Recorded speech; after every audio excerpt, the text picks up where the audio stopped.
The Story of Ulysses. Hi, this is a podcast for Bloomsday in Sydney, the 16th of June 2020.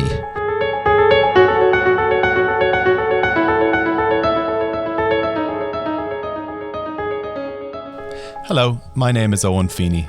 As a Dubliner and Consul General of Ireland here in Sydney, it gives me great pleasure to introduce and recommend this Bloomsday podcast to you. This year marks the 20th anniversary of the opening of Ireland's consulate here in Sydney. We would normally be out enjoying a range of Bloomsday events across the city, but this year Joyce enthusiasts have had to be a bit more creative and innovative in celebrating Joyce's famous novel.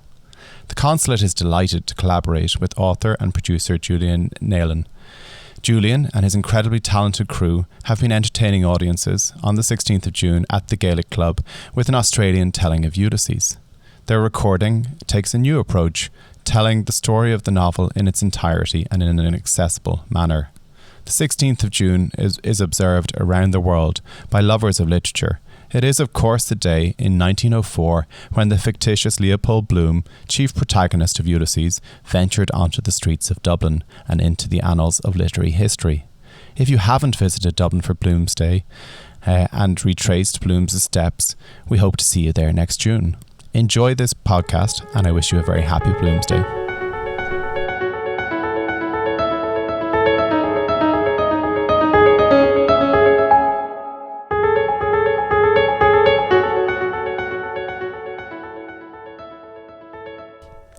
Ulysses by James Joyce may well be the most polarising of modern novels, yet its literary fame continues to grow. Readers abandon it after a few episodes or even pages, leaving them bored, frustrated or angry, giving it the dubious mantle of best-known, least-read novel ever written. Joyce wouldn't have had it any other way. Bloomsday performances only ever attempt a fraction of the book, the more accessible and entertaining bits. Yet strip away the layers, and the underlying story of Ulysses is a simple one. It's a book in which not much happens, but everything happens. A book about life and death, about families and fidelity, about Dublin, but above all, a book about love. As Declan Kibbard, the renowned Joyce scholar, noted, it is wisdom literature, a book that aims to give us guidance about how to lead a better life. This podcast tells that story, aided by a liberal sprinkling of quotations from the text. But why Ulysses? Ulysses is the Roman name for the mythical Greek hero Odysseus. The poet Homer wrote an epic about Odysseus' journey home from the Trojan War. He called his poem the Odyssey. James Joyce had a real passion for the story, so much so that he borrowed from it for the title of his own epic. He also linked each chapter or episode of Ulysses to some character or event from the Odyssey, 18 in all. But when Ulysses was published, Joyce hadn't bothered to title or number the episodes. Such was his quest to revolutionise the modern novel, even to this level.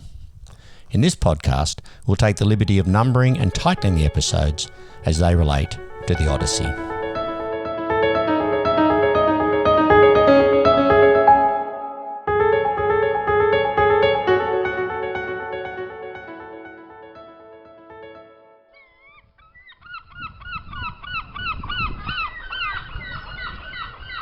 Chapter 1. Telemachus. Stephen at breakfast. It is 8 o'clock on Wednesday, the 16th of June, 1904, and the sun is shining over Dublin Bay. A squat round tower sits on a point in the bay at Sandy Cove on the bay's southern shore, a disused Martello tower built to keep out the Spanish Armada. Inside, 3 young men of loose acquaintance are waking. 2 are locals, Stephen Dedalus and Buck Mulligan. The other, Haynes, is an Englishman, a privileged student visiting from Oxford. Stephen, our young protagonist, is the tenant of the tower, which he rents from the Ministry of War. In creating Stephen, Joyce has channeled the character of Telemachus, who, in Homer's The Odyssey, sets out on a journey to find his father Odysseus. Joyce has also channeled much of his younger self into the character of Stephen. His family and economic circumstances — Joyce once rented the same tower at Sandy Cove — his struggles and aspirations, even his age. Stephen is 22, as was Joyce in 1904. And so our story begins. Stately, plump Buck Mulligan came from the stairhead bearing a bowl of lather on which a mirror and a razor lay crossed. A yellow dressing gown, ungirdled, was sustained gently behind him by the mild morning air. He held the bowl aloft and intoned, "Introibo at altari Dei." I will enter into the altar of God. Buck Mulligan is a tearaway medical student, cocky and mocking of his two housemates, particularly young Stephen, mocking of his country's religion, and indeed mocking of anything conventional or orderly, sharp of wit, quick to tease, and brimming with self-confidence and with self-interest. In short, a person not to be trusted.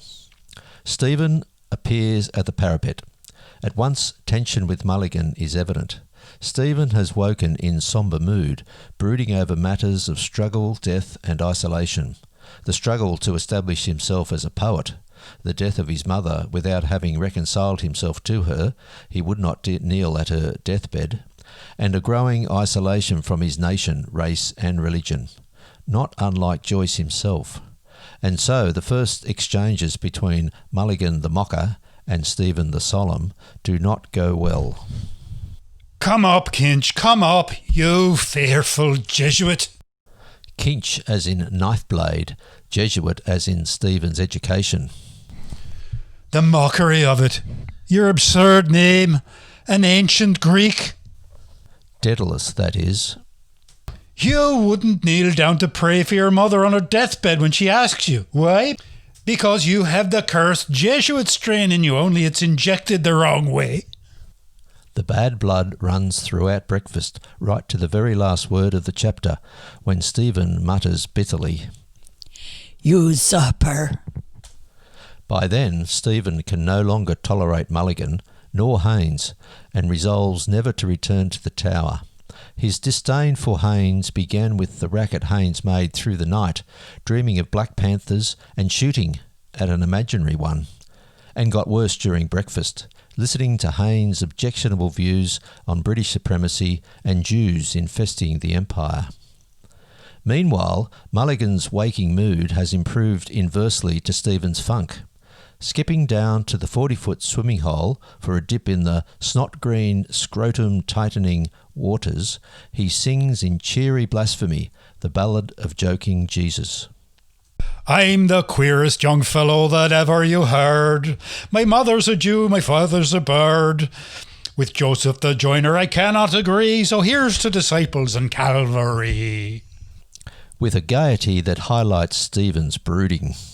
Since waking, Mulligan has insulted Stephen's memory of his mother, patronised Stephen's poetic ambitions in front of Haynes, forfeited his rent to Stephen and cajoled Stephen into shouting him a pint later that morning. And to cap it off, he bullies Stephen into handing over the key to the tower. Usurper indeed.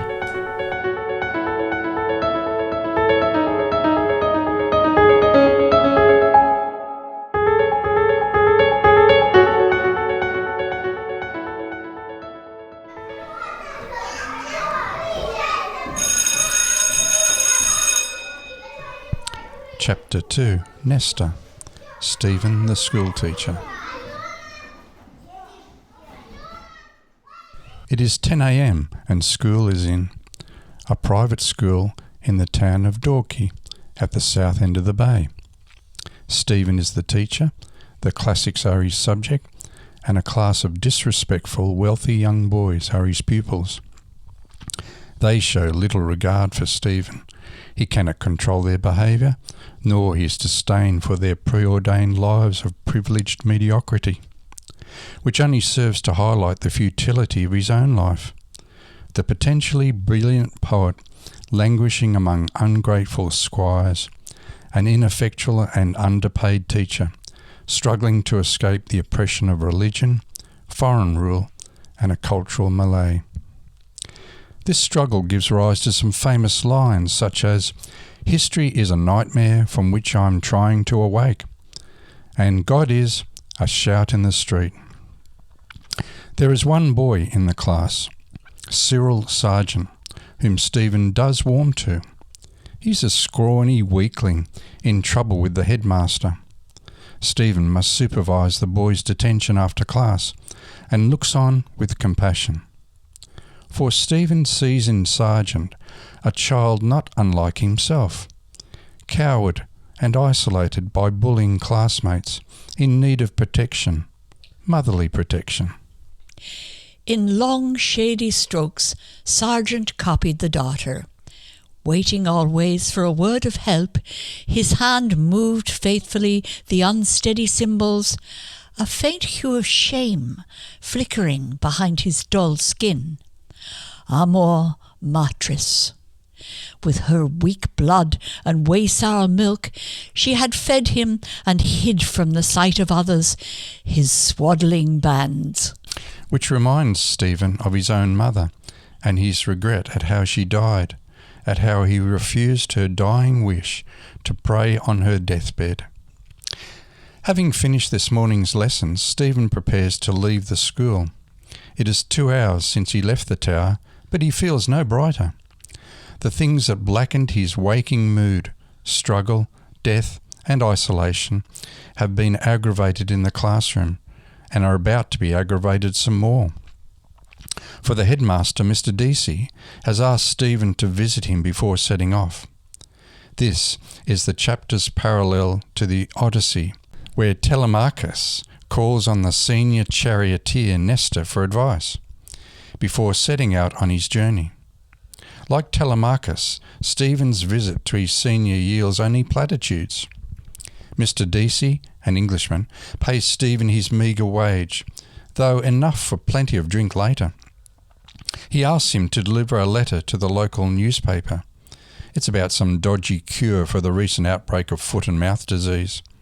Deasy wants Stephen to use his influence to get it published, but the pompous headmaster can't leave it at that.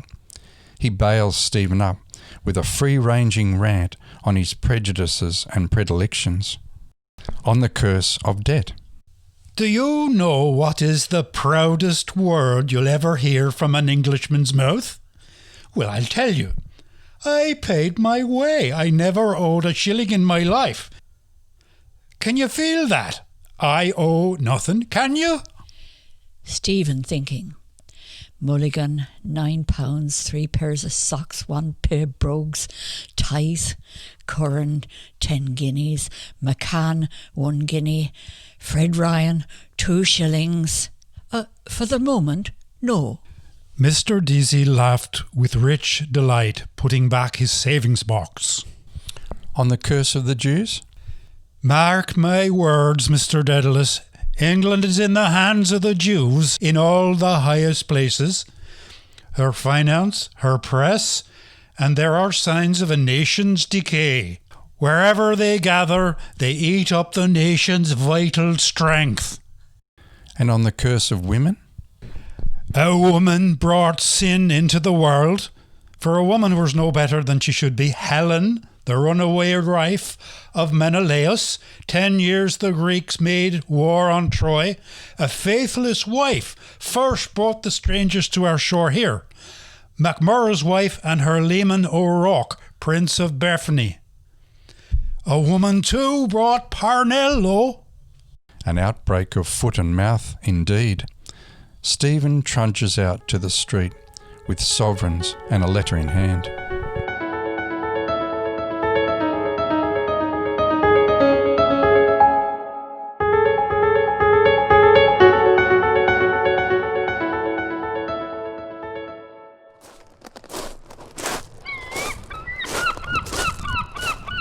Chapter 3. Proteus. Stephen wanders and ponders. It is now 11 a.m. and Stephen is heading back towards Dublin via the bay. The tide is out on Sandymount Strand and he walks with heavy heart along the beach.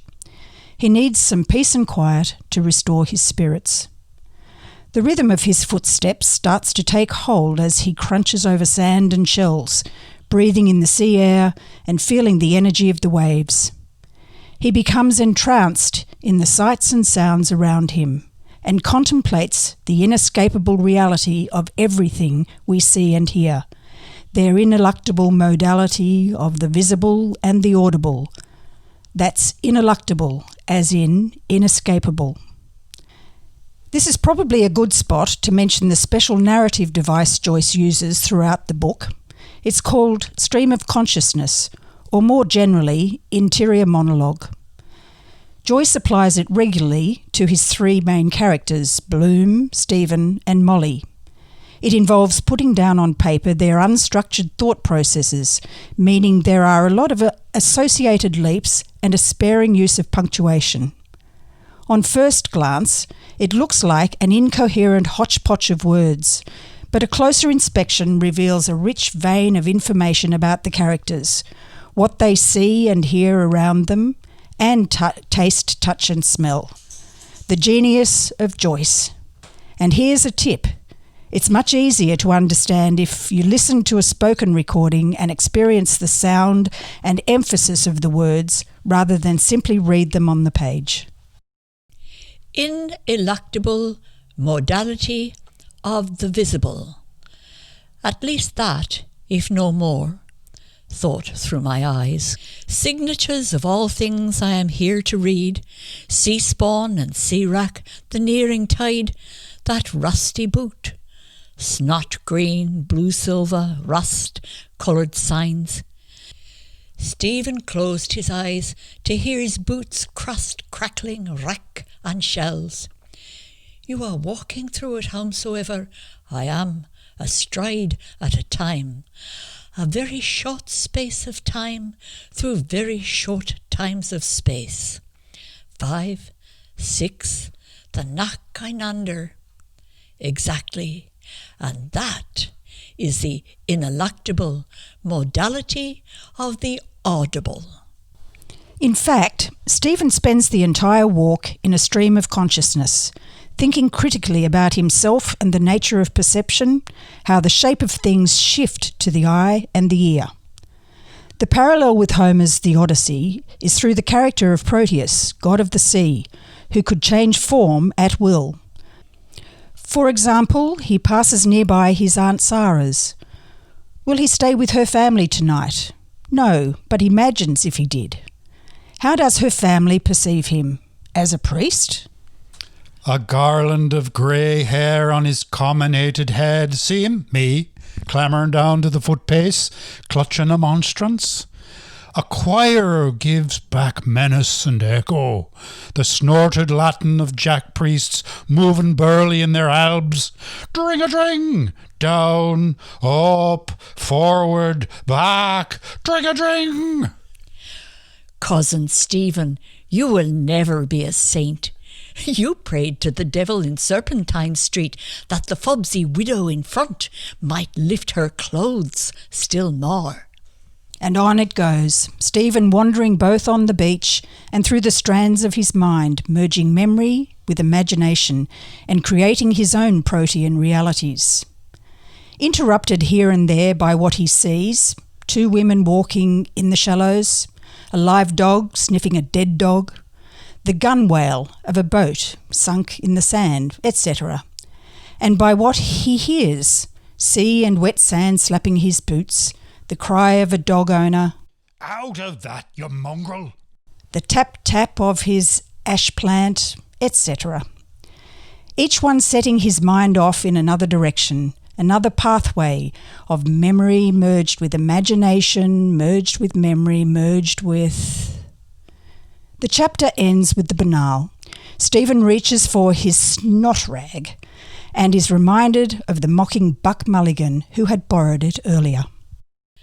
My handkerchief! He threw it, I remember. Did I not take it up? His hand groped vainly in his pockets. No, I didn't. I'd better buy one. He laid the dry snot, picked from his nostril, on a ledge of rock, carefully. For the rest, let look who will. So the great thinker, just like us, picks his nose. And that, folks, is how Stephen Dedalus spent his morning. We now wind back the clock to how Leopold Bloom started his morning.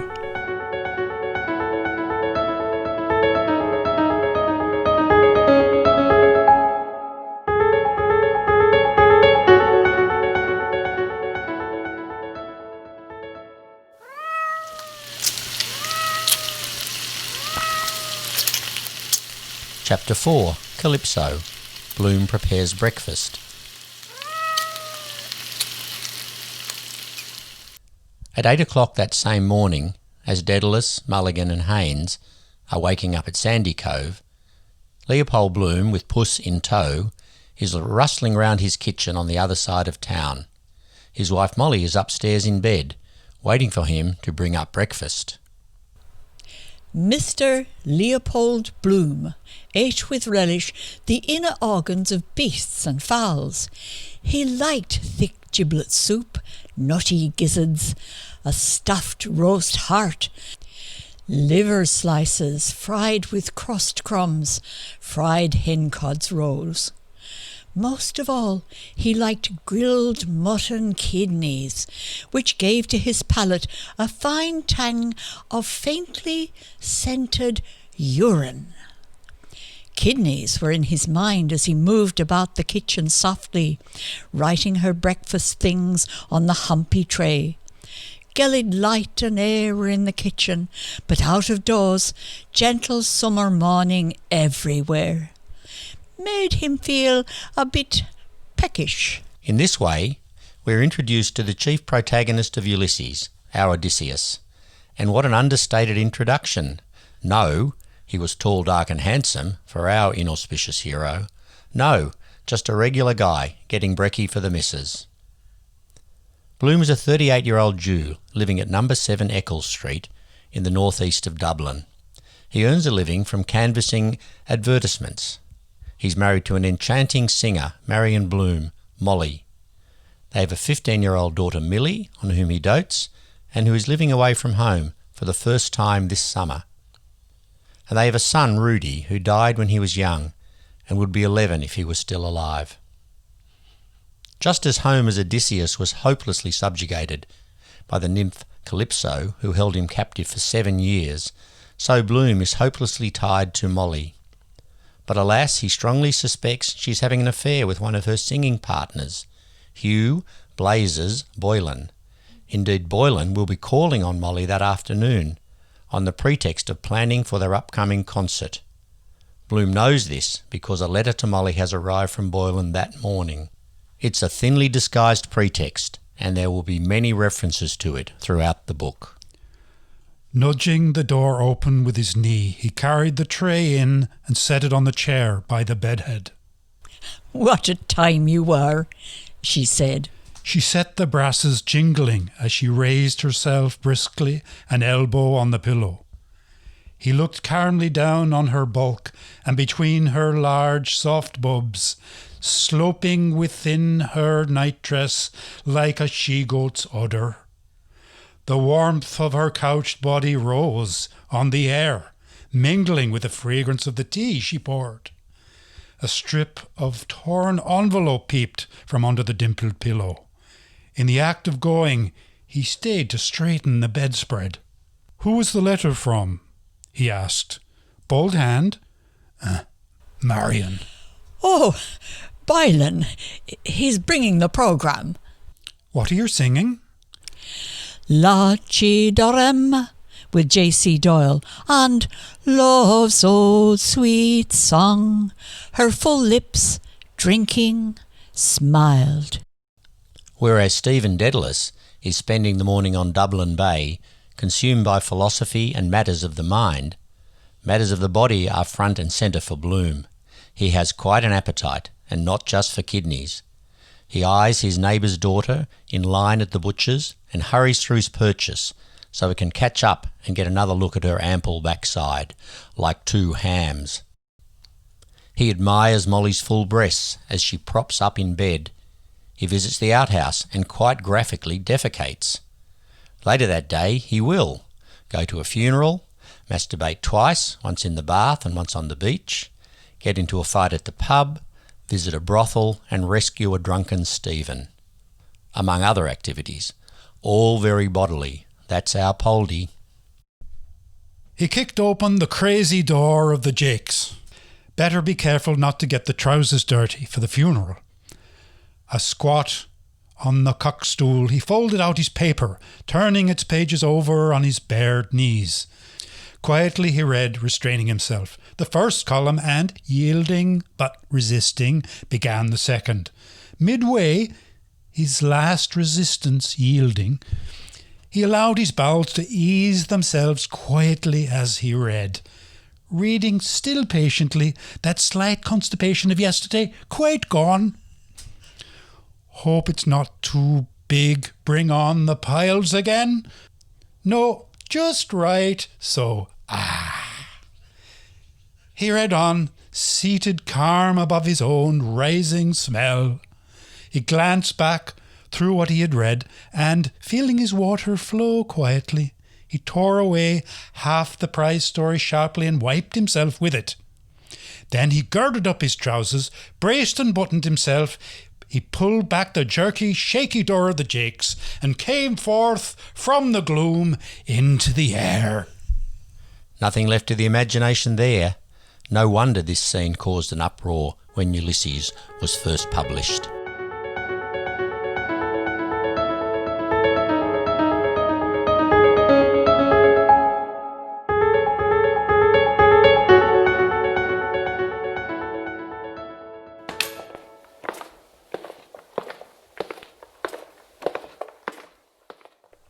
Chapter 5. Lotus Eaters. Naughty Henry. It is 10 o'clock and Bloom has left the house. He is largely idle, running small errands and killing time before Paddy Dignam's funeral at 11. In the Odyssey, Odysseus's men eat the flower of the mythical race of Lotus Eaters, with narcotic effect. Likewise, Bloom seems to be wandering in a daze, his imagination in full swing, triggered by sights and sounds on the street.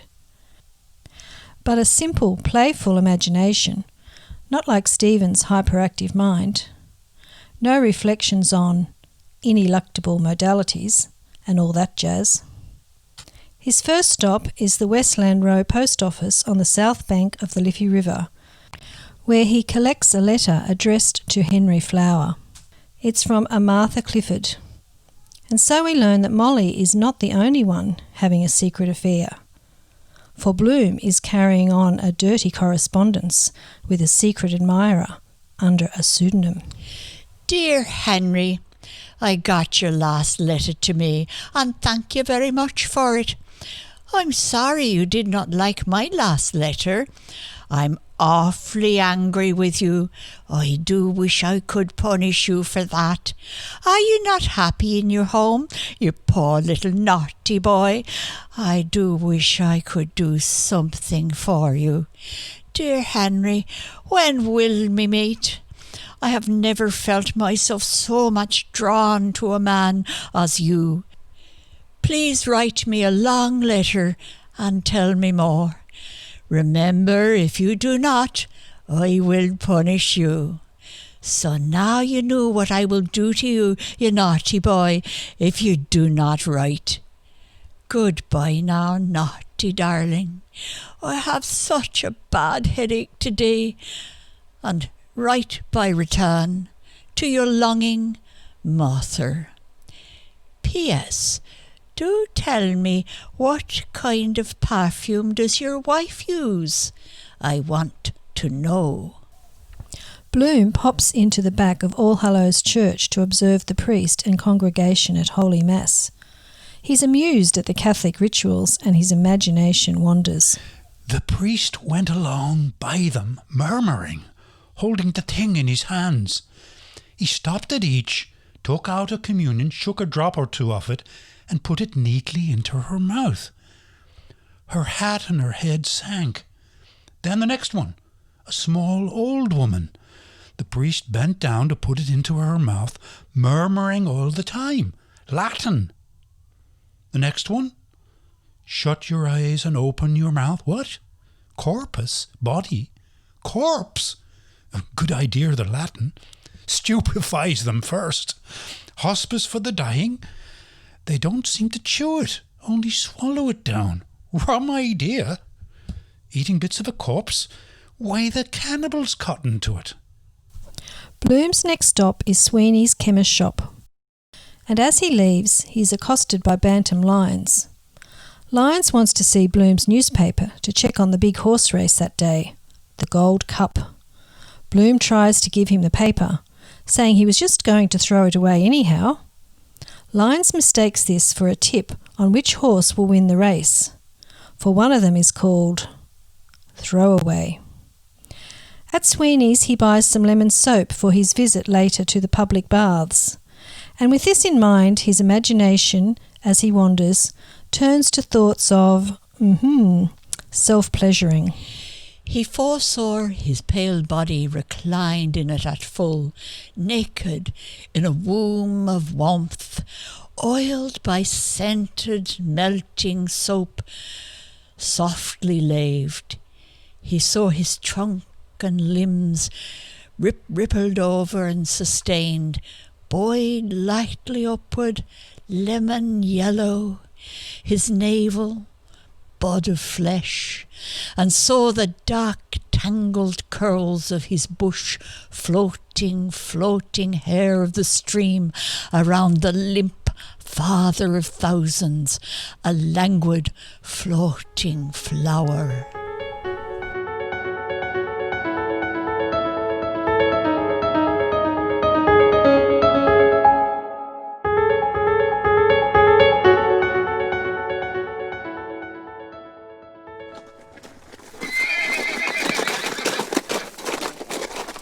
Chapter 6. Hades. Paddy Dignam's funeral.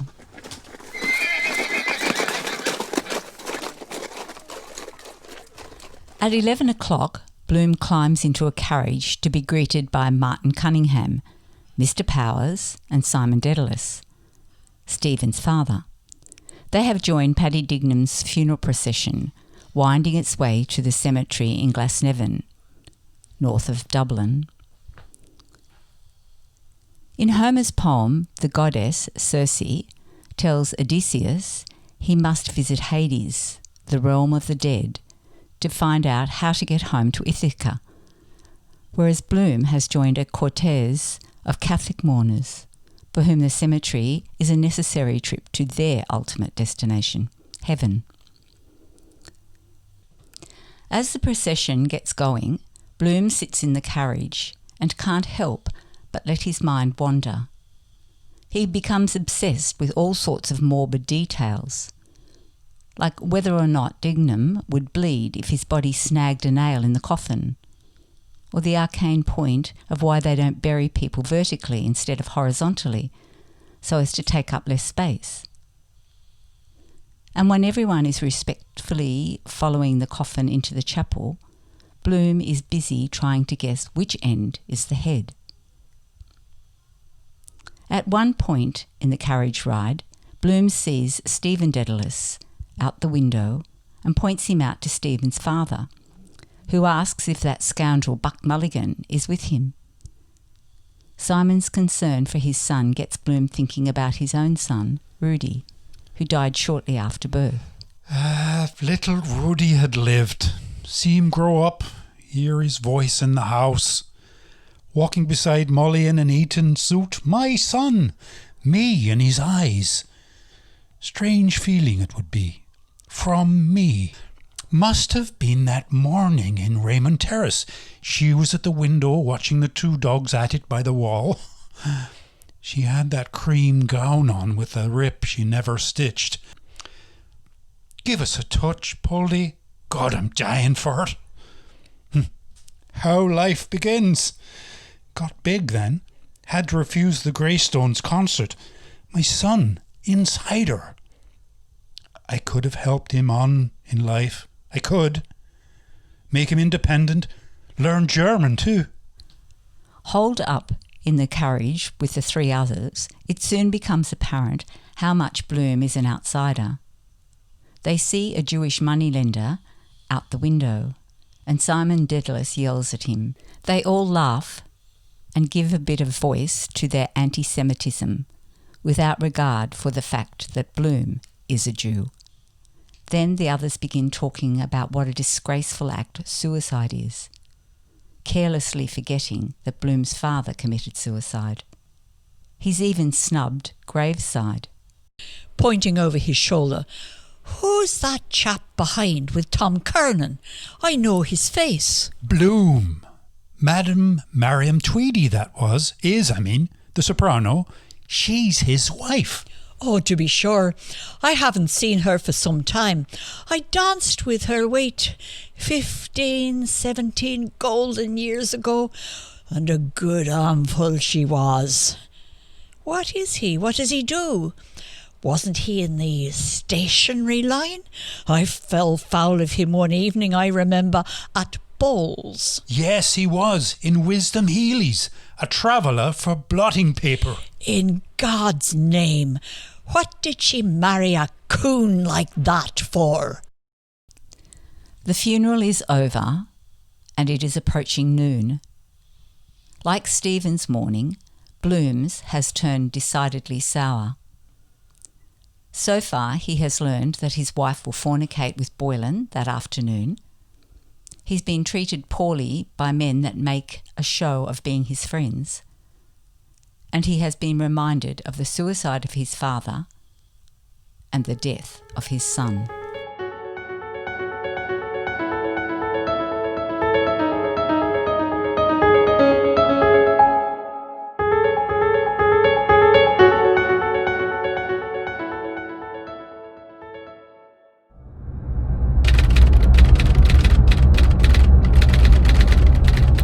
Chapter 7, Aeolus, at the newspaper office.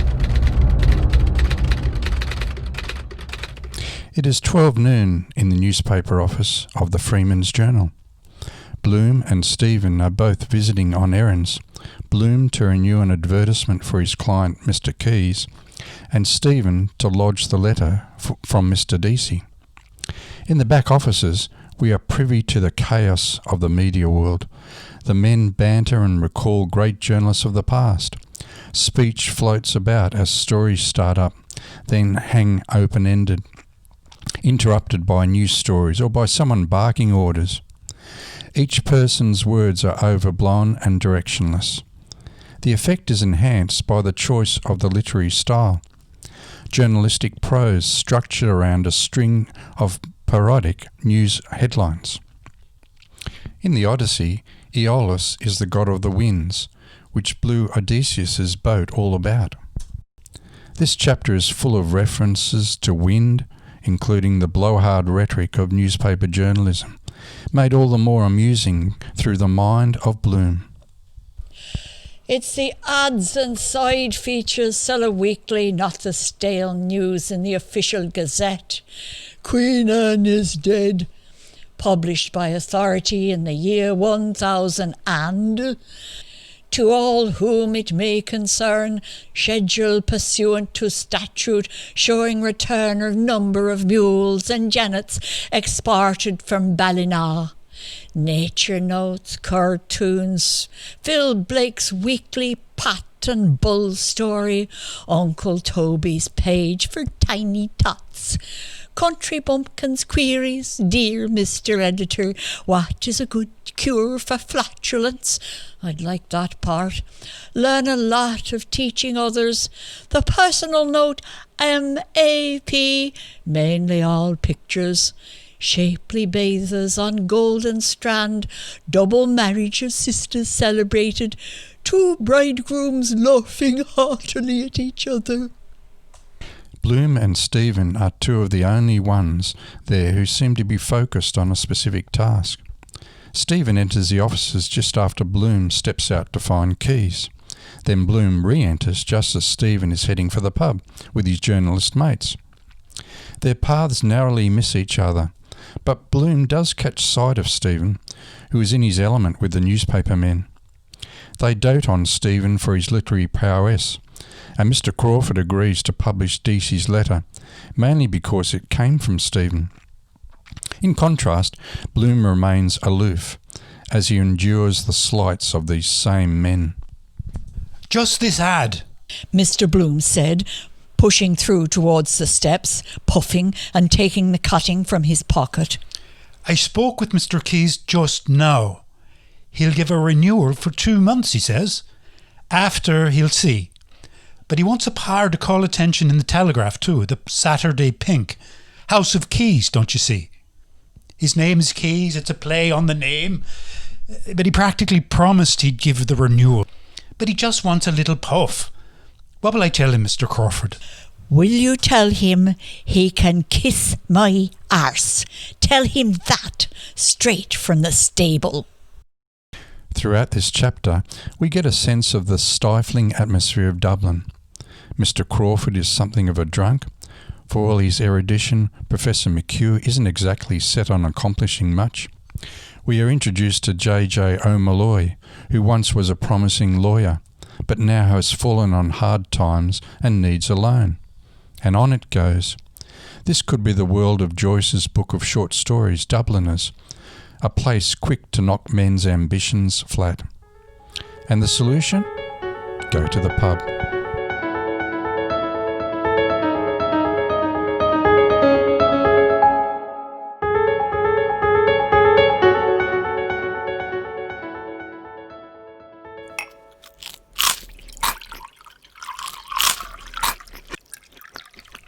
Chapter 8. Lestrygonians. Lunch at Davy Byrne's Moral Pub.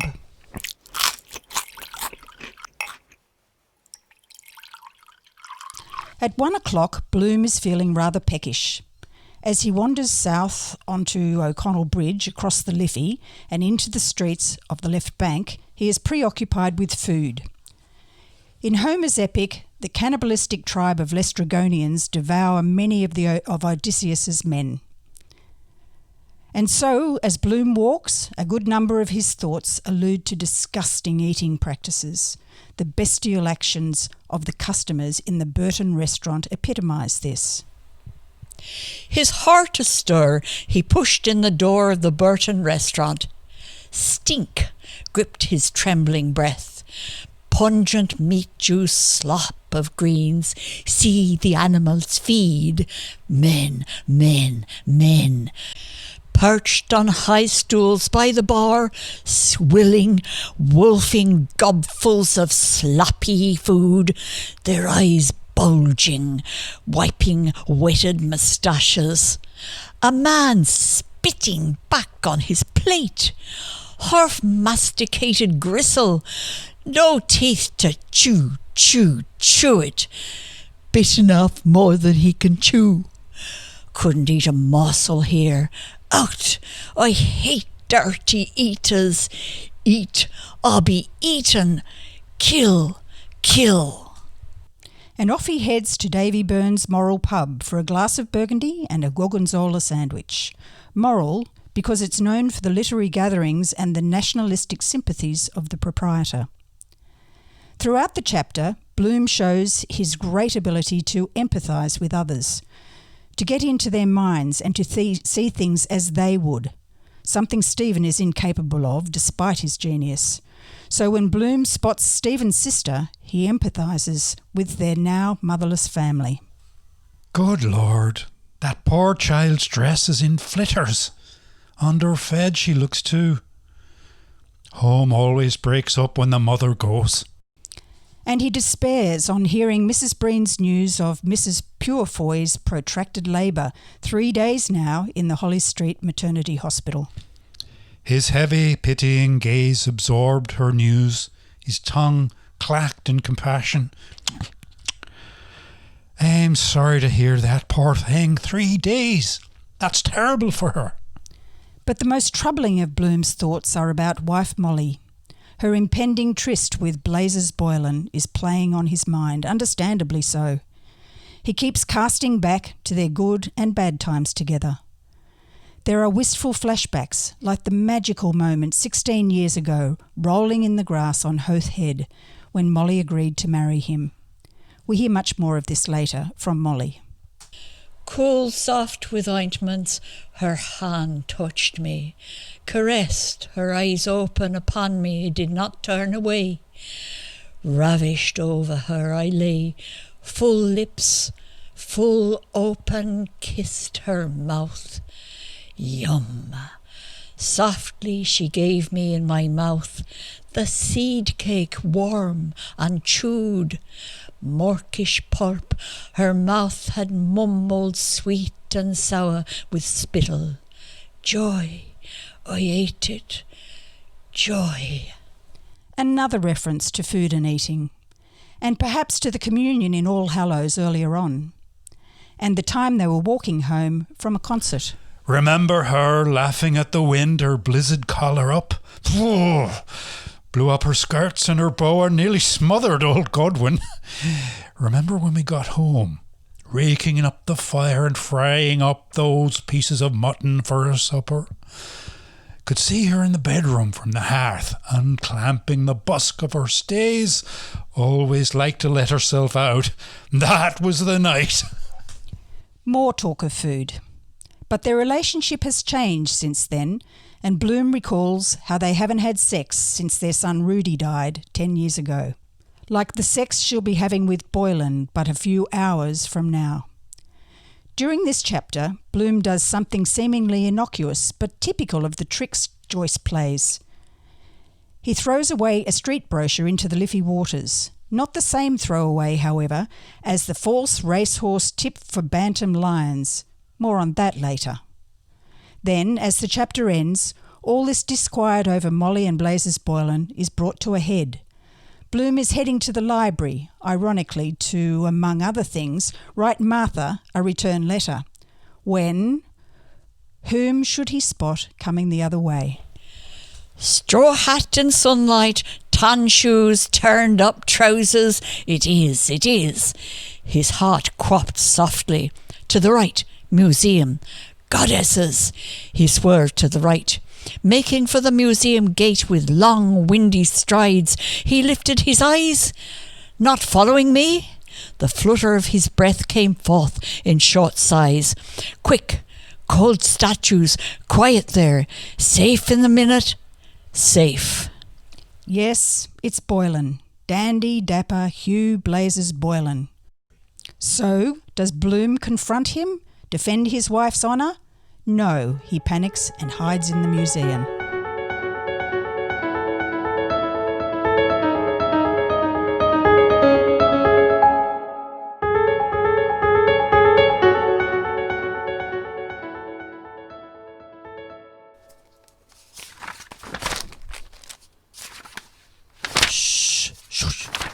Chapter 9, Scylla and Charybdis, at the National Library. It is 2 p.m. in the National Library on Kildare Street, a few blocks from the Davy Byrne pub. You will remember that, apart from being spotted at the newspaper office, the last we heard from Stephen Dedalus was when he escaped Headmaster Deasy and wandered the shores of Dublin Bay. He now re-enters our story, engaged in high literary argument with several scholars. The conversation ranges from Milton's poem Paradise Lost, to Dante's Inferno, to Shakespeare's Hamlet, to Plato's relationship with his student Aristotle, to the Irish literary revivalists, the likes of Synge and Yeats. Heavy stuff. Frankly, the novice reader, nay, the seasoned reader, finds much of this chapter impenetrable, the hardest part of the book. You certainly need a well-annotated edition, either that or listen to this Bloomsday podcast. So for the purpose of our story, the gist of this chapter is as follows. Stephen, through oral acrobatics on Hamlet, reveals not just his literary genius and ambition, but his obsession with paternity. Is it possible that player, Shakespeare, a ghost by absence, and in the vesture of buried Denmark, a ghost by death, speaking his own words to his own son's name, is it possible, I want to know, or probable, that he did not draw or foresee the logical conclusion of those premises? You are the dispossessed son, I am the murdered father, your mother is the guilty queen?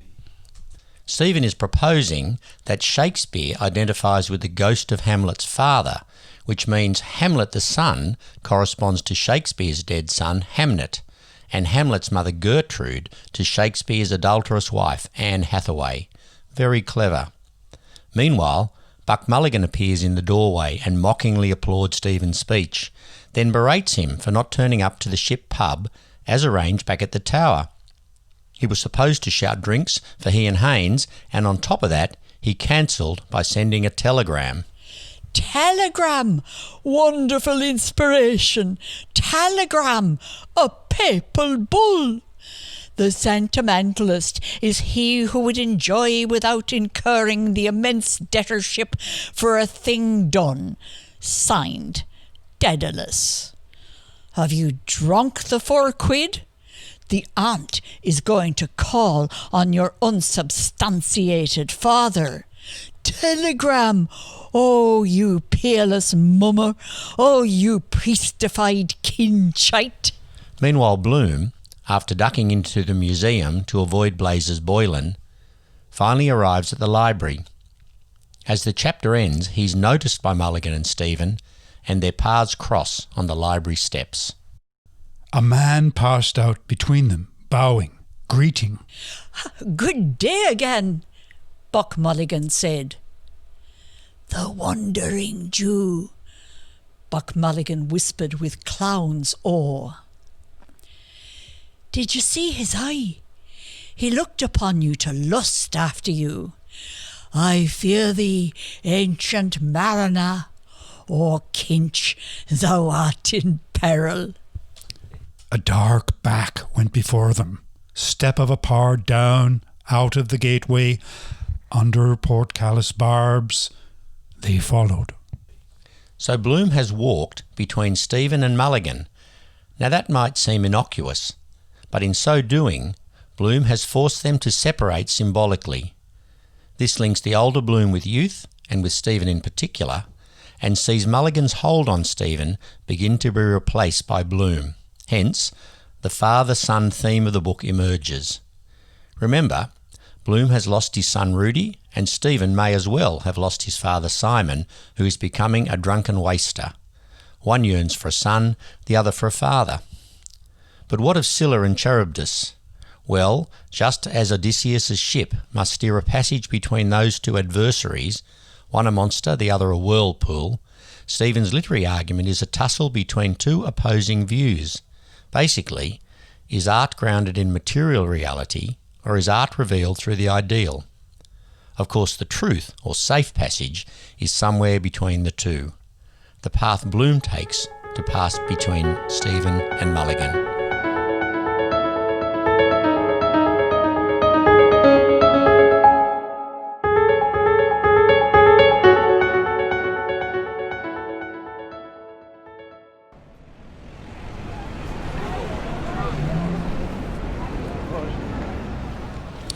Chapter 10, Wandering Rocks, the Streets of Dublin.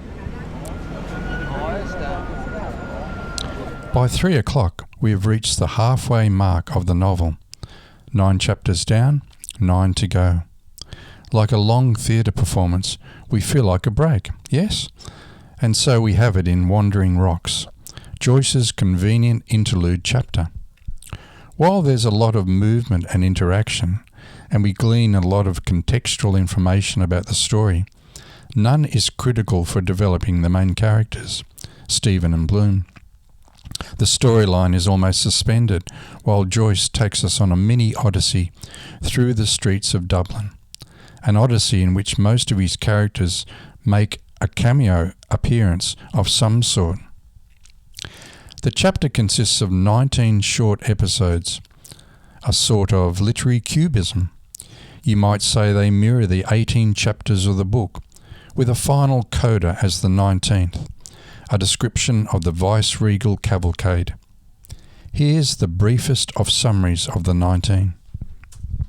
Father Conmee walks to the Jesuit school to try and get free entry for dead Paddy Dignam's son. Corny Kelleher in the funeral parlour sees Father Conmee hop onto a tram just as Molly Bloom over in Eccles Street throws a coin out the window. As the one-legged sailor hops and begs along Echo Street, a child gives him Molly's coin. Stephen's sisters bemoan their newfound poverty and no good father, who art not in heaven, while the paper Bloom threw away into the Liffey comes floating down the river. Blazes Boylan flirts with the shop girl in Thornton's. The four Healy's boils pass by the shop sporting sandwich boards. That's Hely. Stephen's singing teacher, Almidano Altifoni, compliments Stephen's singing, then runs, in vain, to catch the Dalkey tram. Boylan's secretary, Miss Dunn, puts a new sheet in her typewriter and types the date 16 June 1904. Ned Lambert shows Reverend Hugh Love around his historic warehouse just as Jack Malloy drops in to talk to Ned about his financial troubles. Tom Rochford shows off his new invention. Bantam Lyons places a bet on Throwaway, the tip he mistakenly got from Bloom, and Tom Lenehan recounts the night he fooled around with Molly Bloom. Under Merchant's Arch, Bloom buys a racy book for Molly, Sweets of Sin. Dilly Daedalus finds her drunken father Simon, who curses his daughter an insolent pack of little bitches since your mother died. The vice-regal cavalcade begins its journey from Parkgate. Tom Kernan walks past the place where Robert Emmet was executed and remembers affectionately the song about him that Ben Dollard likes to sing. The Croppy Boy. Stephen wanders down Bedford Road, runs into his sister Dilly, and despairs at his family's squalor. Simon Daedalus, Father Cowley, and Ben Dollard run into each other while the madman Cash Boyle O'Connor Fitzmaurice Tyndall Farrell walks by the Kildare Street Club. Martin Cunningham walks with the others, discussing the collection for Paddy Dignam's children. Buck Mulligan drinks his tea with Haynes while ruminating on Stephen's literary obsessions. Stephen's singing coach, Art Foney, walks past the madman Cashel Farrell, who bumps the cane of a blind man, who in turn curses Farrell for not helping him. Paddy Digman's eldest son dawdles home through the city streets and reflects on his father's death. The vice-regal cavalcade winds its way through the city, and everyone from the previous 18 mini-episodes makes one last appearance as the royal couple wave to them. Phew. And that is where the chapter ends. Joyce had said, no doubt with tongue-in-cheek, that he wanted Ulysses to be a documentary source from which Dublin, if destroyed, might be recreated. And so we have it here. For he wrote this chapter in Paris, with a map of Dublin laid out before him, on which he traced the paths of each character, starting with Father Comney and ending with the Earl of Dudley, the two bookends of Irish bondage, the Catholic Church and British rule. He calculated to a minute the time needed by his characters to cover a given distance of the city, so their paths overlap and cross-referencing abounds. He has kept scholars busy for decades trying to decode it all. In fact, one critic goes so far as to limp along the Dublin streets, miming the one-legged sailor, to discover that, yes, Joyce was indeed accurate in his time sequences. Through all this contrivance, there is one thing that did happen in real life. Buck Mulligan's prophecy about Stephen, who is Joyce's alter ego. He is going to write something in 10 years. Of course, Joyce wrote a portrait of the artist as a young man over the next 10 years. But the biggest trick or contrivance is probably Joyce's very inclusion of this Wandering Rocks chapter. In the Odyssey, Circe tells Odysseus that to return home he must sail either through the large, moving or wandering rocks, or else between the two sea monsters, Scylla and Charybdis. As we learnt in the last chapter, Odysseus chose the latter path, not the perilous wandering rocks. Homer included no such chapter, so Odysseus was spared, but we are not. Joke, Joyce.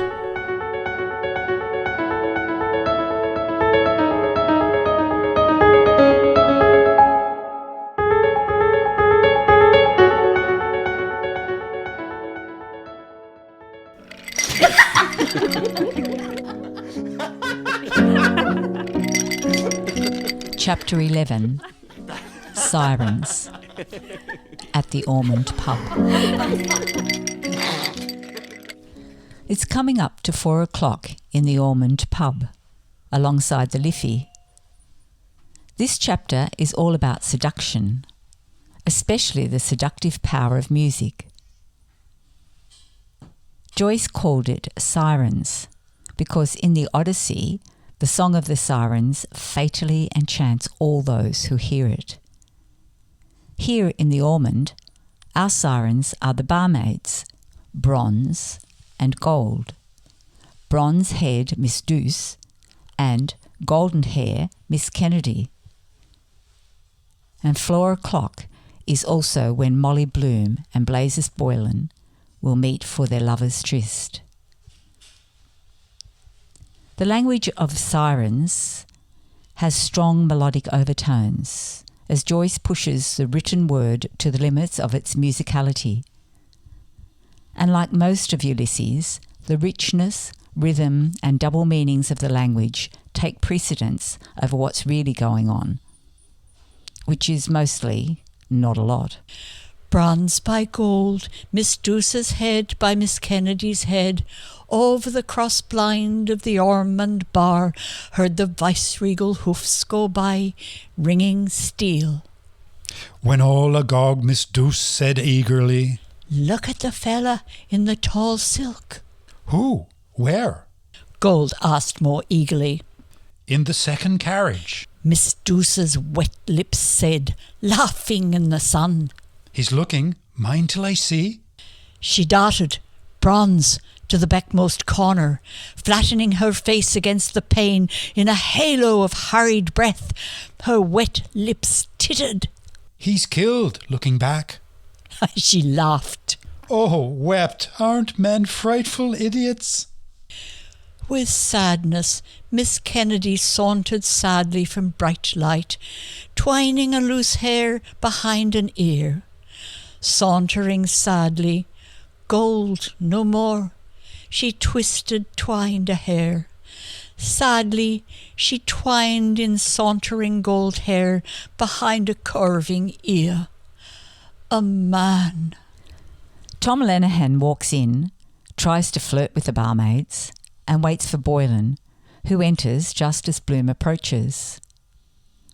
Once again, Bloom carefully avoids Boylan, but comes inside nonetheless, and joins another patron, Richie Goulding, towards the back of the pub. Bloom is aware of the upcoming tryst with his wife, but feels powerless to intervene. Meanwhile, Boylan joins in Lenihan's flirting at the bar. When the pub clock strikes the hour, Lenihan, who knows about Boylan's tryst, exhorts Bronze to perform her seductive party trick, lifting her skirt high and snapping her garter to sound out 4 o'clock. More humiliation for Bloom. Then cocksure Boylan is up and gone. As he travels in his jaunting car towards Molly in Eccles Street, Bloom eats resignedly with Goulding. Then Ben Dollard starts a rousing rendition of the famous lament, The Croppy Boy. It tells a tale from the 1798 rebellion of betrayal and execution of the Irish patriot Robert Emmet. The song triggers several trains of thought in Bloom. He thinks of his own boy, Rudy, who is now deceased, and his living daughter, Millie. And he ruminates on the suggestive power of song and music, while Bronze and Gold continue their flirting. The voice of warning, solemn warning, told them that the youth had entered a lonely hall, told them how the solemn fell of his footsteps there, told them the gloomy chamber, the vested priest sitting to shrive. Listen. Bloom listened. Richie Goulding listened. And by the door, deaf Pat, bald Pat, tipped Pat listened. The chords harped slower. The voice of penance and of grief came slow, embellished, tremulous. Ben's contrite beard confessed, In nomine Domini. In God's name he knelt. He beat his hand upon his breast, confessing, Mea culpa. For Bloom, a fitting song of betrayal.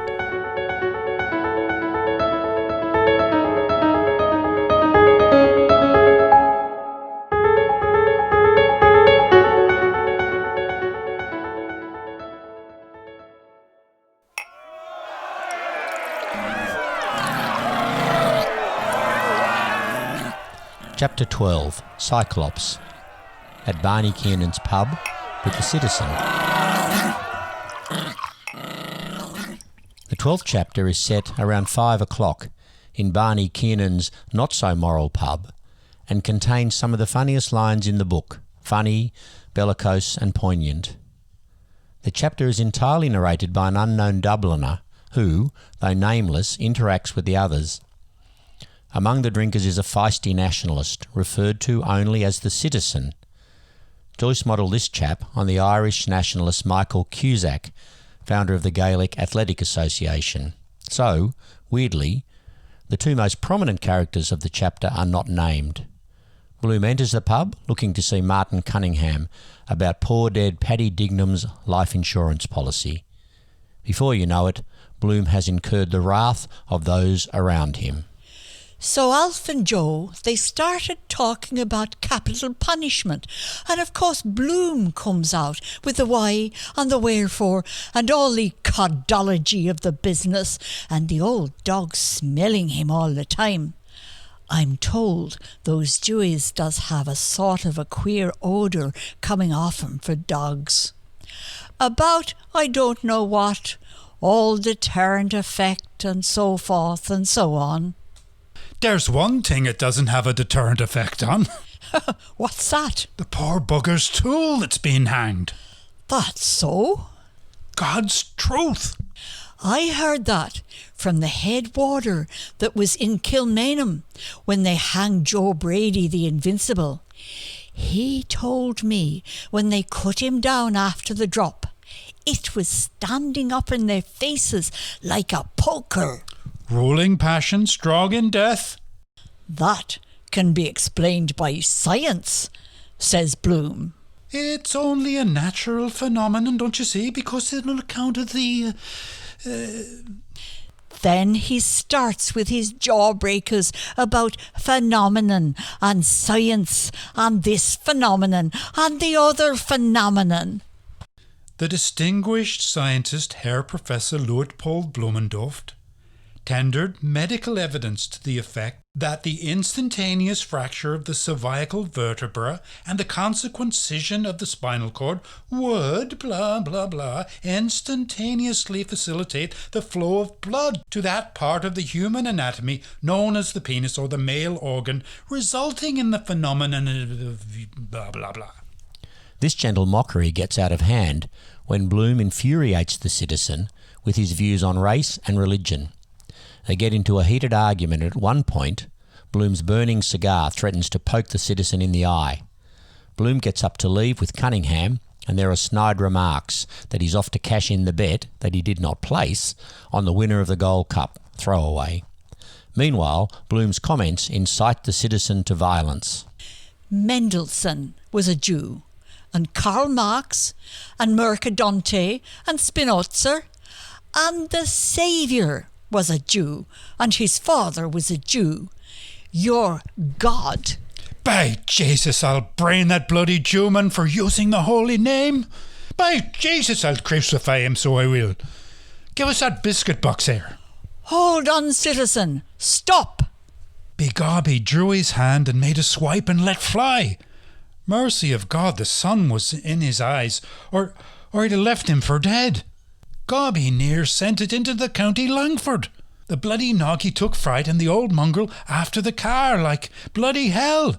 And all the populace shouting and laughing and the old tin box clattering along the street.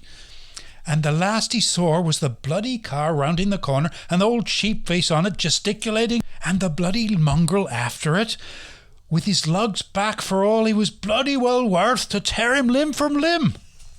Ironically, from all this aggro, Bloom the outsider emerges as somewhat of a hero.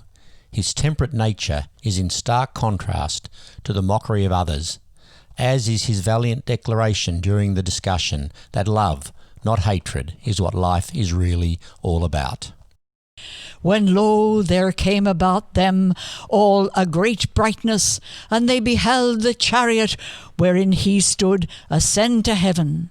And they beheld him, Ben Bloom Elijah, amid cloud of angels ascend to the glory of the brightness at an angle of 45 degrees over Donohue's in Little Green Street, like a shot off a shovel.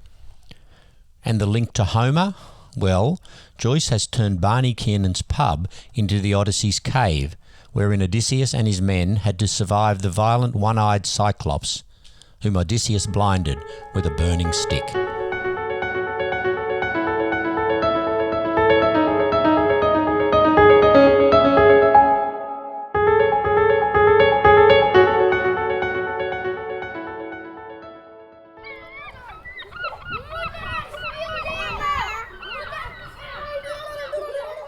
Chapter 13.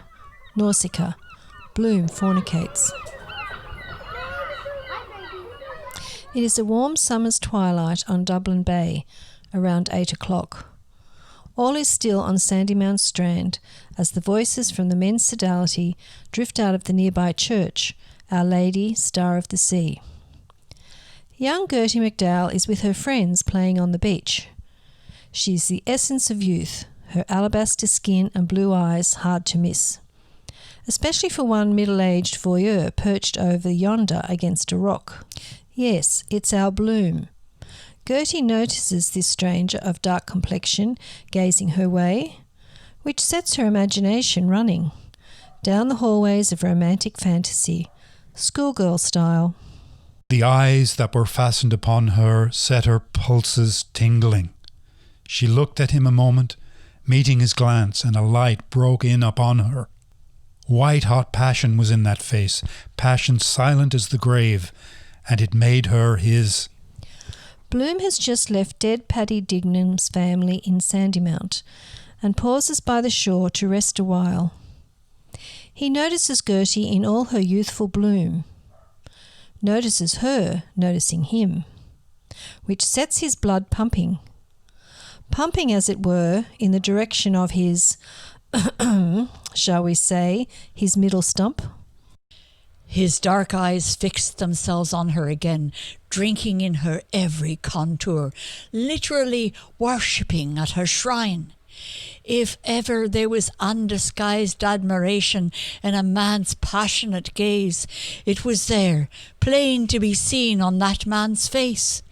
It is for you, Gertrude MacDowell, and you know it.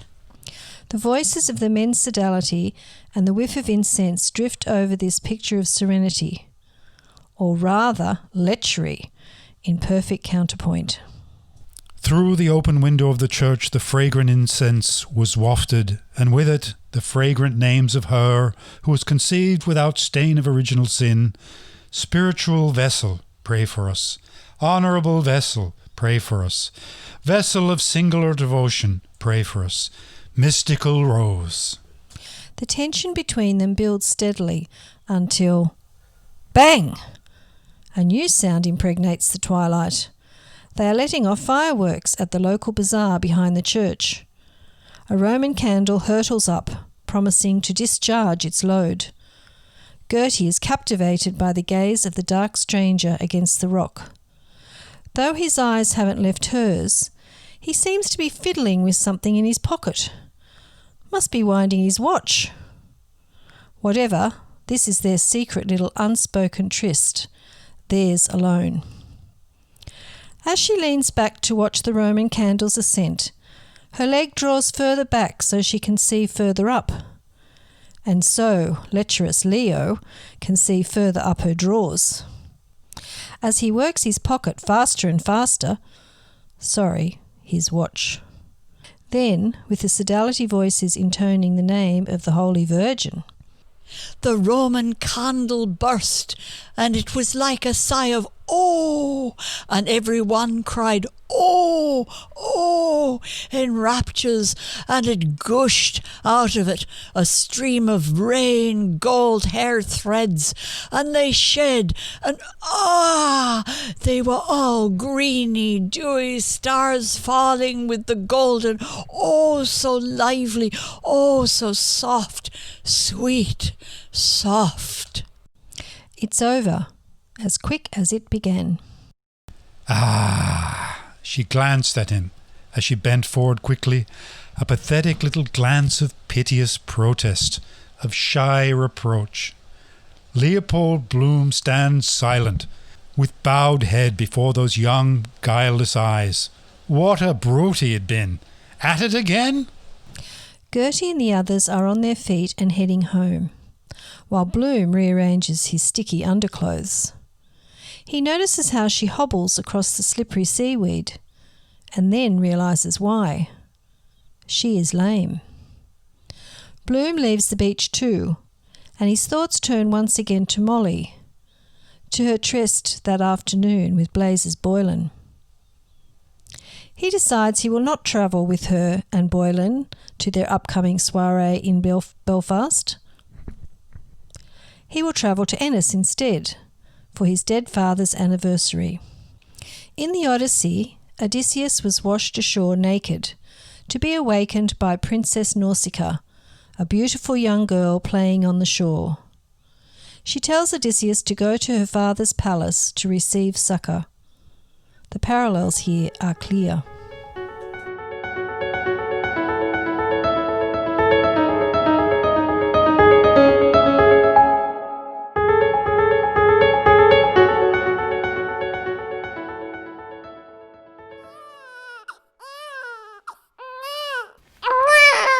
Chapter 14, Oxen of the Sun, Holly Street Maternity Hospital.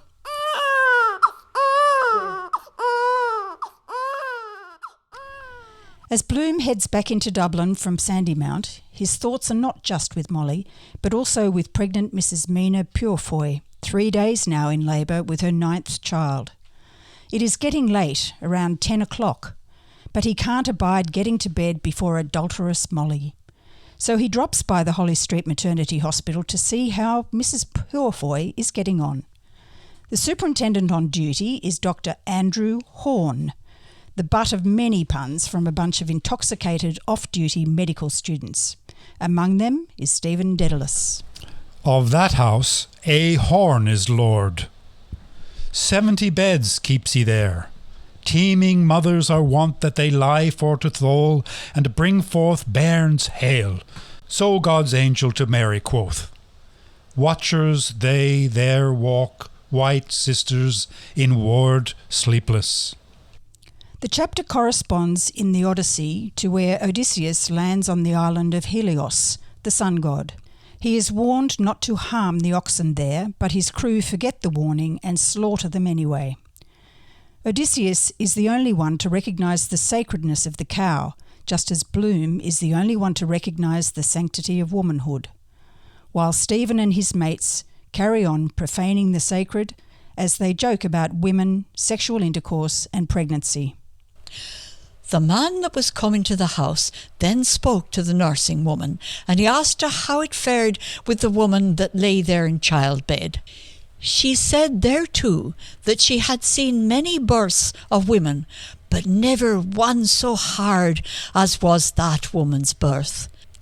The man hearkened to her words, for he felt with wonder woman's woe in the travail that they have of motherhood, and he wondered to the look on her face that was a young face for any man to see. This is one of the harder chapters to read. Joyce once joked in a letter that Bloom is the spermatozoon, hospital the womb, the nurses the ovum, and Stephen the embryo. He was referring to how the literary style progresses through the chapter. In fact, it changes over 20 times, moving in chronological order with early Latin prose to modern Dublin slang. Indeed, he has not only created a metaphor for the process of human gestation, but a stylistic guide to the history of Western literature. The other essential takeaway for our storyline is the interaction between Bloom and Stephen. When the students move on to Burke's pub, Bloom decides to join them. He wants to keep an eye on Stephen, concerned that he is blowing his talents on drinking and lecherous mates. You move a motion? Steve boy, you're going at some. More bluggy drunkables? Will immensely splendiferous standard permit one studder of almost extreme poverty, and one large-size grandacious thirst to terminate one expensive inaugurated libation? Give us a breather, landlord, have you good wines to boo? Nos omnes biberimus viridium toxicum, diabolus capitat posteriora nostra. Closing time, gents, eh? Then Stephen and Lynch head to the brothel district, with Bloom in tow.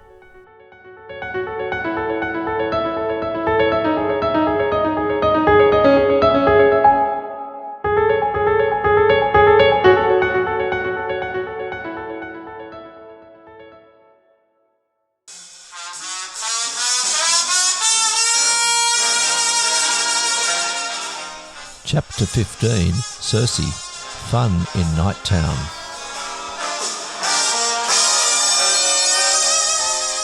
Just on midnight, Stephen and Lynch catch a train from Westland Row north across the Liffey to Emion Street. Stations later renamed Pearce and Connolly after the leaders of the 1916 Rising. Stephen is leading Lynch to Night Town, the red light district. Bloom, struggling to keep up, is almost run over, gets yelled at by urchins, and seeks directions from the madam of a brothel. At this point we enter Bloom's Dreamtime, and the prose switches style to a play for voices, beginning with an exchange between Bloom and his dead father, Rudolph. What you making down this place? Have you no soul? Are you not my son Leopold, the grandson of Leopold? Are you not my dear son Leopold, who left the house of his father and left the God of his fathers Abraham and Jacob? I suppose so, father. Mosenthal, all that's left of him.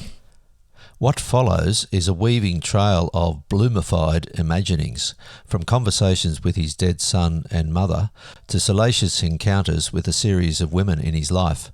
Molly features, of course, but also Bridie Kelly, the first prostitute he ever slept with, a limping Gertie McDowell, his former girlfriend Josie Breen, and, of course, his secret correspondent Martha Clifford. Their exchanges are lewd. Then a mock trial begins, with Bloom in the dock. You ought to be thoroughly well ashamed of yourself. Gentlemen of the jury, let me explain. A pure mare's nest. I'm a man and misunderstood, and being made a scapegoat of. I'm a respectable married man without a stain on my character. I live in Eccles Street. My wife, the daughter of a most distinguished commander, a gallant, upstanding gentleman. Who do you call him, Major General Brian Tweedy? The trial brings forth a stack of characters from previous chapters, accusing Bloom of one misdemeanour or another. All in Bloom's mind, of course, a mind conditioned by his fellow Dubliners to expect persecution. At one point, his mind counters this by naming him Mayor of Dublin and Lord of the New Bloomusalem before he was burnt in a public square. Then several highly respectable Dublin ladies hold up improper letters received from him, beginning with the Honourable Mrs. Mervyn Talboys. I will, by the God above me. I'll scourge the pigeon-livered cur as long as I can stand over him. I'll flay him alive. Here? Again? I love the danger. Very much so. I'll make it hot for you. I'll make you dance Jack Latten for that. Then Mrs. Bellingham starts up. Tan his breech well, the upstart. Write the stars and stripes on it. Then Mrs. Yelverton Barry. Disgraceful. There's no excuse for him. A married man? All these people? I meant only the spanking idea. A warm, tingling glow without diffusion. Refined birching to stimulate the circulation. It's all quite hilarious, highly absurd, and very Freudian. In fact, the absurdity reaches its climax when Bloom imagines the Madam, Bella Cohen, as Mr. Bello, an evil man-tamer. They both change sexes. Mr. Bello kicks Blooms down on all fours, then rides him like a horse. The parallel with the Odyssey is when Odysseus lands on the island where lives Circe, the Greek goddess of magic, and, like Bloom, wanders around in a surreal state, as if under a spell. Bloom continues to search for Stephen and eventually finds him. By then, Stephen is a wreck, blind drunk, lost all his money, vandalised the brothel, insulted prostitutes, and he's been knocked down in a fight. It's left to Bloom to take charge and to save him from being arrested. In the space of a chapter, Bloom has moved from self-appointed caretaker to surrogate father. The chapter finishes with Bloom leading the other out of Nighttown, but he's imagining it's his dead son Rudy under his arm, not Stephen. So finally, 2/3 into the book, the paths of Bloom and Stephen have aligned. This will continue until the final chapter. Bloom will realise he has found in Stephen the son he lost in Rudy, and Stephen will find in Bloom the father figure he never really had in Simon Dedalus. But this alignment will be redemptive in another way. At its heart, Ulysses is a story about the saving power of love, and while Stephen shares Bloom's rejection of nationalism and hatred, he cannot yet speak of love. His fine mind has learnt the art of renunciation, of religion, British rule and Celtic romanticism, but has not learnt the art of acceptance. This brings to mind his mother's parting words in the last lines of Joyce's The Portrait, where she prays that away from home and friends, Stephen may learn what the heart is and what it feels. It will take an ordinary man like Bloom to show him how worthless is intellect in the absence of love.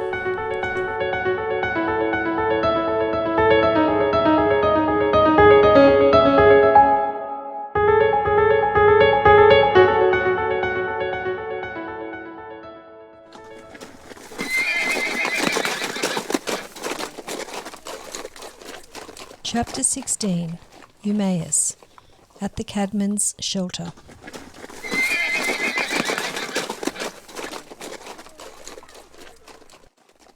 It is now 1 a.m. on the 17th. Stephen is in a bad way, so Bloom leads him under the loop line bridge to the nearby Cadman's shelter, a place near the cab rank for drivers to get out of the cold and have a cheap meal. In Homer's epic, Odysseus is approaching his homeland of Ithaca when he hears rumours about his wife Penelope taking in lovers. Think Molly and Blazes Boylan. So Odysseus makes a detour via the hut of his swineherd Eumaeus, where Telemachus, his son, joins him to plan how to approach the marital home. Remember, Odysseus has been absent for years, presumed dead, so no wonder Penelope has suitors calling. Hence Homer's Eumaeus, keeper of the piggery, is Joyce's cabman, keeper of the shelter. The chapter is full of misunderstandings. The cadman is thought to be Skin the goat, Fitzharris, wanted for the Phoenix Park murders, but maybe he's not. A drunken sailor named Murphy joins them and tells a series of tall tales. They may or may not be true. And the cabman goes on about a rumour that Charles Stuart Parnell may not be dead at all.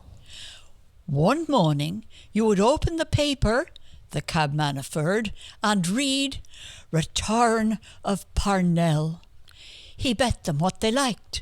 A Dublin Fusilier was in that shelter one night and said how he saw him in South Africa. Dead he wasn't. Simply absconded somewhere. The coffin they brought over was full of stones. Meanwhile, Bloom fawns over Stephen, persuading him to eat something and revive himself. He likes being near such an erudite young man. He suggests that Stephen come home with him. Stephen agrees, albeit by omission.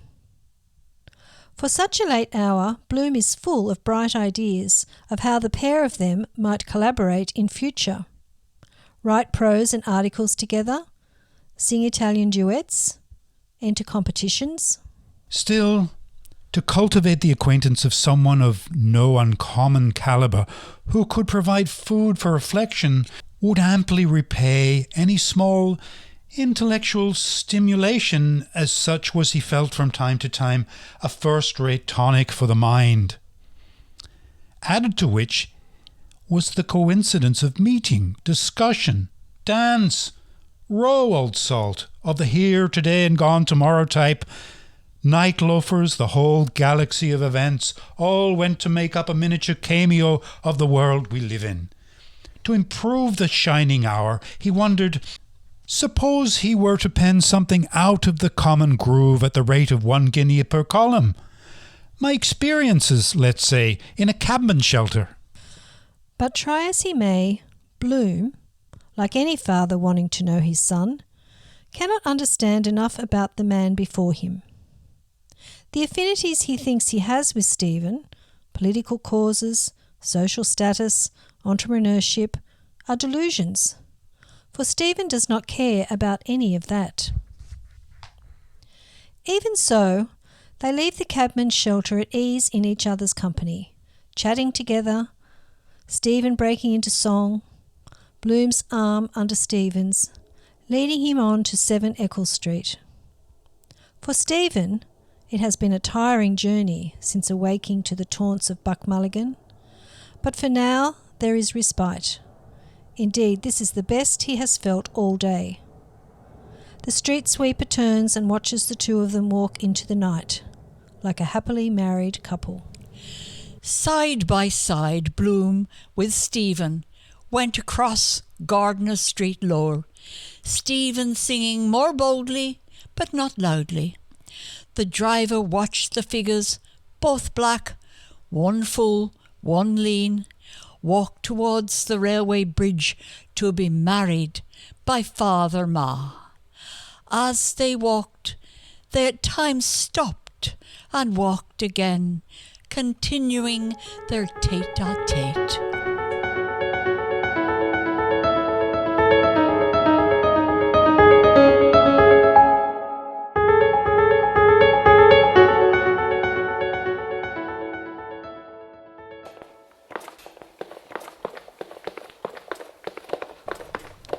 Chapter 17.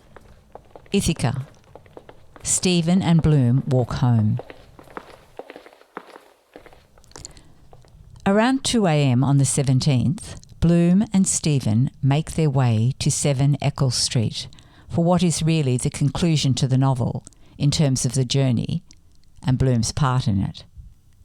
This is a chapter of remarkable prose. Unlike previous chapters, no actual dialogue appears on the page. Rather, the entire chapter is written in the style of a catechism. Questions followed by answers. You older Catholics will remember from primary school. Question: who made the world? Answer: God made the world. Question: who is God? Answer: God is the creator of heaven and earth and of all things. Well, that's the style that Joyce mimics, a style he manipulates to inject a wealth of information about the plot and characters of Ulysses, and about the wider world of 1904, about science, engineering, astronomy, philosophy, ideas, you name it. In fact, he's on record saying this is his favourite chapter. In a letter to his friend, Frank Budgeon, I am writing Ithaca in the form of a mathematical catechism. All events are resolved into their physical, psychical, etc. equivalents, so that not only will the reader know everything, and know it in the boldest, coldest way, but Bloom and Stephen thereby become heavenly characters, wandering like the stars at which they gaze. As indeed they do. What spectacle confronted them when they, first the host and then the guest, emerged silently, doubly dark, from obscurity by a passage from the rear of the house into the penumbra of the garden? The heaven tree of stars hung with the humid night blue fruit. With what meditations did Bloom accompany his demonstration to his companion of various constellations? Meditations of evolution increasingly vaster, of the moon invisible in incipient lunation, approaching perigee, of the infinite, lentiginous, scintillating uncondensed Milky Way, discernible by daylight by the observer placed at the lower end. That's just 2 of the 309 questions and answers of the chapter. Here's a couple more. What relation existed between their ages? 16 years before, in 1888, when Bloom was of Stephen's present age, Stephen was 6.16 years.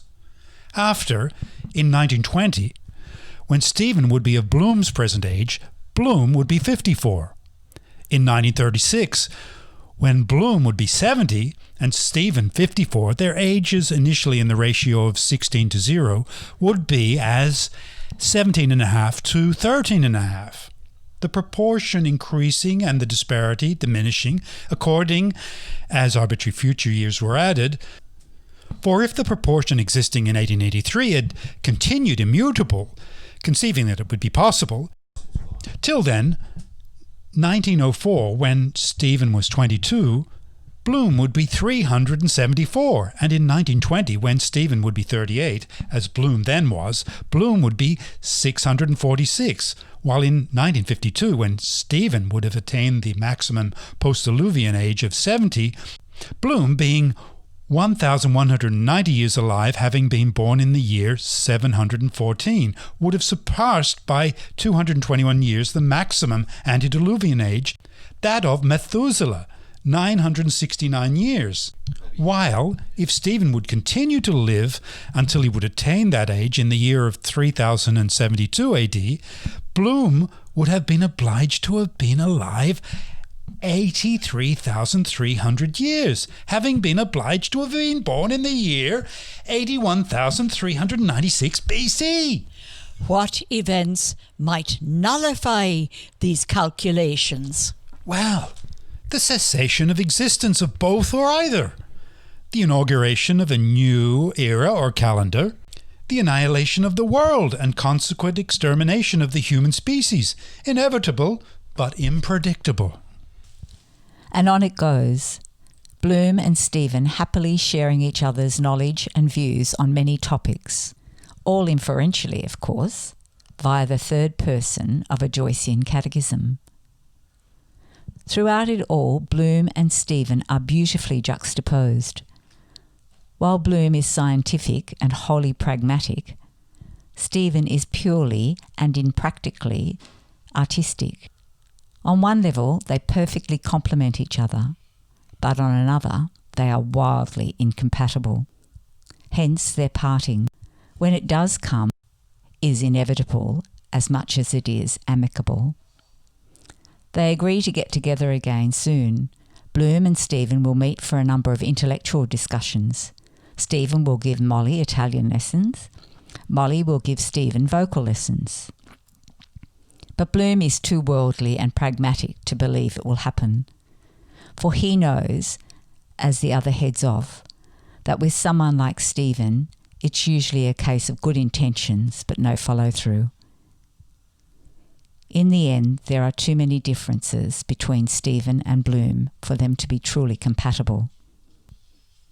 In a nice segue to the next and final chapter, their point of departure sees Bloom go upstairs to Molly in bed as Stephen goes off into the night. And the connection with Homer? Well, Odysseus, accompanied by his son Telemachus, finally makes it home to Ithaca.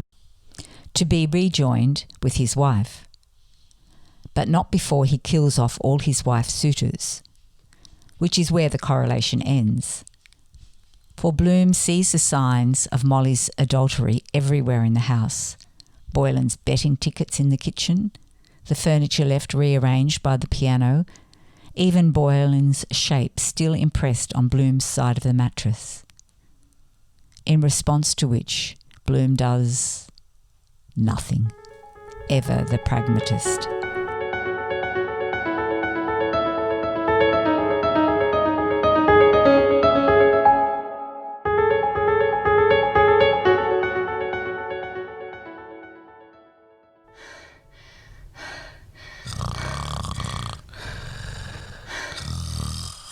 Chapter 18.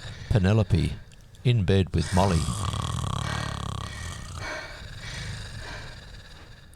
And so, as we reach the end of the novel, Stephen wanders off to an unknown destiny, Bloom climbs into bed, and we are left only with Molly's thoughts, relayed to us via her soliloquy, an extraordinary interior monologue that lasts the whole chapter. Lying in bed, her thoughts wander through the events of the day and beyond. Much of this is rather salacious, and though she was in bed earlier with Blazes Boylan, the subject of her vulgarity is not him, rather it's her husband, Bloom. In this way, Molly is rejoined to Bloom, and love has conquered. Just as Homer's Penelope is finally reunited with Odysseus, despite all her suitors during his absence. Then I'll tell him I want £1, or perhaps 30 shillings. I'll tell him I want to buy underclothes. Then if he gives me that, well, he won't be too bad. I don't want to soak it all out of him like other women do. I could often have written out a fine cheque for myself and write his name on it for a couple of pounds. A few times he forgot to lock it up. Besides, he won't spend it. I'll let him do it off on me behind, provided he doesn't smear all my good draws. Oh, I suppose that can't be helped. I'll do the indifferent 1 or 2 questions. I'll know by the answers when he's like that. He can't keep a thing back. I know every turn in him. I'll tighten my bottom well and let out a few smutty words, smell, rump, or lick my shit, or the first mad thing comes into my head. Then I'll suggest about, yes, oh, wait now, sonny, my turn is coming. I'll be quite gay and friendly over it. While the chapter is 70-odd pages long, there are only 8 sentences and no other punctuation. Talk about testing the limits of the written word. On first glance, it's rather forbidding, but read it aloud and it all makes perfect sense. Interestingly, the first and the last words of the chapter are yes. For all her faults, Molly is ultimately saying yes to love and to life. Eventually, her interior roaming settles on the moment years ago when Bloom proposed to her as they lolled among the rhododendrons on Howth Head, above the entrance to Dublin Bay. And it is here that Joyce finally puts down the pen on his great novel. Yes, when I put the rose in my hair like the Andalusian girls used, or shall I wear a red? Yes, and how he kissed me under the Moorish wall, and I thought, well him as another. Then I asked him with my eyes to ask again, yes, and then he asked me, would I, yes, to say yes, my mountain flower. And first I put my arms around him, yes, and drew him down to me, so he could feel my breasts all perfume, yes, and his heart was going like mad, and yes, I said, yes, I will, yes.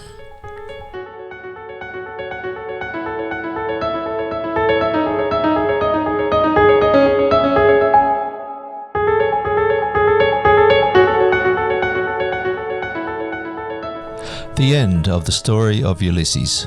We hope you enjoyed this podcast, an original script written by Julian Nayland in collaboration with friend and fellow Joycean Gregory Stewart.